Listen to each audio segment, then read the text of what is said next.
பிரியமானவர்களே, உங்கள் யாவருக்கும் ஆண்டவராகிய இயேசு கிறிஸ்துவின் நாமத்தினாலே காலை வணக்கத்தையும் வாழ்த்துதலையும் தெரிவித்துக் கொள்கிறேன். கர்த்தருடைய கிருபை நம் அனைவரோடு கூட இருப்பதாக. இந்த நாளின் காலை வேளையிலும் கர்த்தர் நமக்கு தருகிற வேத வார்த்தை உபாகமம் 15வது அதிகாரம் 18வது வசனம் விதமாய் சொல்லுகிறது. அவனை விடுதலையாக்கி அனுப்பிவிடுவது உனக்கு விசனமாய் காணப்பட வேண்டாம். இரட்டிப்பான கூலிக்கு ஈடாக 6 வருஷம் உன்னிடத்தில் சேவித்தானே.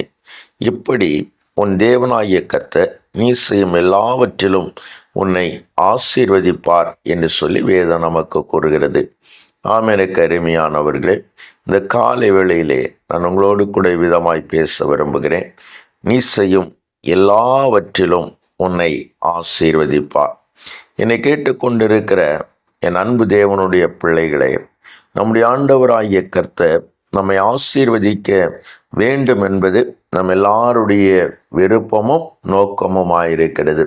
நம்முடைய ஆண்டவரும் அதை தான் செய்கிறார். அவருடைய விருப்பமும் நம்மை ஆசீர்வதிக்க வேண்டும் என்பதுதான். ஆனால் அநேக நேரங்களிலே அந்த ஆசீர்வாதத்தை எப்படி பெற்றுக்கொள்ளுவது என்பது சில நேரங்களிலே நாம் அறியாமல் போய்விடுகிறோம். இங்கே இந்த அடிமை சாசனத்தினை பார்க்கிற பொழுது எபிரேய ஸ்ரீயாயிலும் அல்லாவிட்டால் எபிரேய மனுஷனாயிலும் எபிரேயருக்கு அடிமைப்பட்டிருந்தால் அவன் 6 வருஷம் அவனிடத்தில் சேவித்து 7வது வருஷத்திலே அவனை விடுதலையாக்க வேண்டும் என்று சொல்லி இங்கே தேவனால் கட்டளை கொடுக்கப்படுகிறது. அப்படி அவனை விடுதலையாக்குகிற அந்த மனிதன் அவனுக்கு அவனுடைய ஆட்டு மந்தையிலும் அவனுடைய மாட்டு மந்தையிலும் அவனுடைய களத்திலும் ஆலையிலும் அவன் தாராளமாய் எடுத்து கர்த்தர் கொடுத்ததிலிருந்து அவனை அனுப்ப வேண்டும் என்று சொல்லியும் இங்கே அந்த வேதவசனம் நமக்கு குறிப்பிடுகிறது. என்னை கேட்டுக்கொண்டிருக்கிற அன்பு தேவனுடைய பிள்ளைகளே, பாருங்கள், ஆண்டவர் இங்கே ஒரு காரியத்தை சொல்கிறார். எகிப்து தேசத்தில் நீ அடிமையாயிருந்ததையும் உன்னை கர்த்தர் மீட்டு கொண்டதையும் நினைவு கூறுவாயாக என்று சொல்லி கர்த்தர் சொல்லுகிறார்.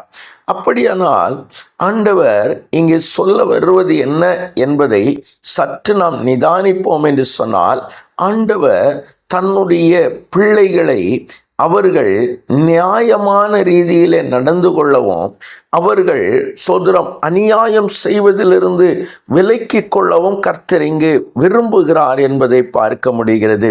இப்படி அந்த மனிதனை நிரந்தர அடிமையாய் மாற்றிவிடாமல் 7 வருடம் மட்டும் அவனுடைய கூலிக்கு ஈடாய் அவன் செய்தது மாத்திரமல்ல, அவன் திரும்பி போகும்போதும் அவனை பரிபூர்ணமாய் அனுப்பிவிடுகிற மனுஷன் தேவனாகிய கர்த்தரால் ஆசீர்வாதத்தை பெறுவான் என்று சொல்லுகிறது. என்னை கேட்டுக்கொண்டிருக்கிற என் அன்பு தேவ திருச்சபையே, ஆண்டவர் ஒருபொழுதும் மற்றவர்களுடைய கூலியை அல்லாவிட்டால் மற்றவர்களுடைய உழைப்பை நாம் வைத்து கொள்ளுவதை கர்த்தர் விரும்புவதில்லை.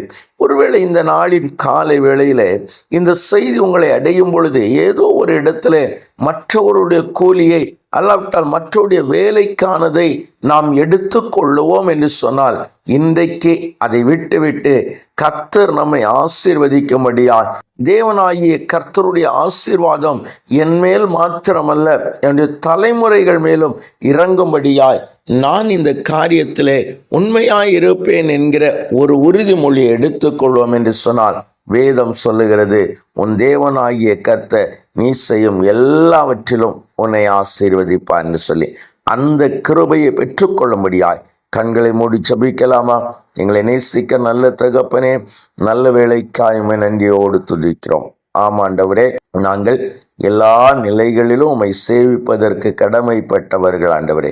இப்பொழுதும் தேவ கிருபை எங்களை சூழ்ந்திருக்கிறபடியினால் நாங்கள் உமக்கு நன்றி செலுத்துகிறோம். என் ஆவியானவர் ஆண்டவரே சோதரம் நாங்கள் நியாயமாய் நடந்து கொள்வதற்கும் மற்றவர்களுடைய ஆண்டவரே உழைப்பை நாங்கள் திருடி கொள்ளாமல் இருப்பதற்கும் ஆண்டவரே எங்களிடத்திலே சோதரம் வேலை செய்கிறவர்களுக்கு ஆண்டவரே ஏற்ற கூலியை கொடுக்கவும் என் ஆண்டவர் எங்களுக்கு ஆண்டவரே கிருபை பாராட்ட வேண்டும் என்று ஜெபிக்கிறோம். அந்த ஆண்டவரே சோதரம் மற்றவருடைய உழைப்பை சுரண்டுகிற பொல்லாத மனம் எங்களுக்கு வராதபடி கர்த்தர் எங்களை பாதுகாத்த ஆண்டவரே, அவர்களுக்கு தாராளமாய் கொடுக்கிறதுனால நாங்கள் ஆசீர்வாதத்தை வெற்றுக்கொள்ளுகிற கிருபையை கர்த்தர் எங்களுக்கு தான் கூட இருந்த ஆசீர்வதியும் பொறுப்பெடுத்துக் கொள்ளும். இயேசுவின் நாமத்தில் ஜெபிக்கிறோம் எங்கள் ஜீவனுள்ள நல்ல பிதாவே. ஆமேன், ஆமேன், ஆமேன்.